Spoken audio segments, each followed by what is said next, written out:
Halo, jumpa lagi dengan aku di catatan kimiaku. Kali ini kita akan belajar untuk menghitung konsentrasi larutan, khususnya konsentrasi persen berat persen B per B, persen volume persen V per V, dan persen berat per volume persen B per V. Yuk langsung aja kita belajar. Apa sih yang dimaksud dengan persen larutan? Pada video aku yang sebelumnya, aku telah menjelaskan tentang macam-macam konsentrasi larutan. Salah satunya konsentrasi persen. Kita review dulu ya sekilas. Persen berat atau persen B per B adalah jumlah gram zat terlarut dalam 100 gram larutan. Sedangkan persen volume, persen V per V, menyatakan banyaknya volume zat terlarut dalam 100 ml larutan. Dan terakhir, persen berat per volume atau persen B per V adalah jumlah gram zat terlarut dalam 100 ml larutan. Nah, langsung saja ya kita mulai belajar menghitung dari persen berat persen B per B. Berikut ada contoh soal. Berapa kadar air biskuit jika diketahui berat biskuit yang ditimbang sebelum proses pemanasan sebesar 1,0020 gram dan berat biskuit setelah proses pemanasan sebesar 0,0130 gram. Nah, untuk menyelesaikannya berikut adalah jawabannya, yaitu diketahui berat biskuit sebelum pemanasan atau kita beri simbol W1 sama dengan 1,0020 gram.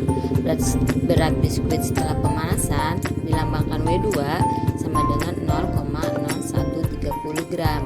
Berarti kadar airnya adalah berat biskuit setelah pemanasan atau W2 dibagi dengan berat biskuit sebelum pemanasan atau W1 dikali 100%. Hasilnya adalah 1,30%. Jadi kadar air dalam biskuit adalah 1,30% B per B. Sekarang kita lanjut ke persen volume atau persen V per V. Langsung saja ya kita bahas soalnya. Kadar nitrogen di udara adalah 40%. Berapa liter udara yang mengandung 10 liter nitrogen? Nah, berikut ini adalah jawabannya. Kadar nitrogen di udara adalah 40%. Artinya dalam 100 ml udara mengandung 40 ml nitrogen. Sehingga volume udara sama dengan 100 per 40 dikali 10 sama dengan 25 liter.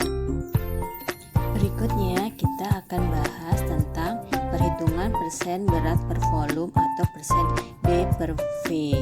Berikut adalah soalnya. Berapa gram KOH murni yang digunakan untuk membuat larutan KOH 10% yang volumenya 200 ml? Nah, langsung saja ya pembahasannya. Larutan KOH 10% artinya dalam 100 ml larutan mengandung 10 gram KOH, sehingga berat KOH dilambangkan dengan W sama dengan 10 per 100 dikali 200 sama dengan 20 gram. Kita lanjut ke soal berikutnya, yaitu berapa gram asam sulfat terdapat dalam asam sulfat pekat yang kadarnya 98% dan massa jenisnya 1,8 gram per mililiter. Berikut ini penjelasannya. 100 ml asam sulfat pekat sama dengan 100 ml dikali 1,8 gram per mililiter sama dengan 180 gram. Sehingga berat asam sulfat sama dengan 98 per 100 dikali 180 gram sama dengan 176,4 gram. Demikian video kali ini tentang cara menghitung konsentrasi larutan persen. Sampai jumpa di part berikutnya. Selamat belajar ya, semoga bermanfaat.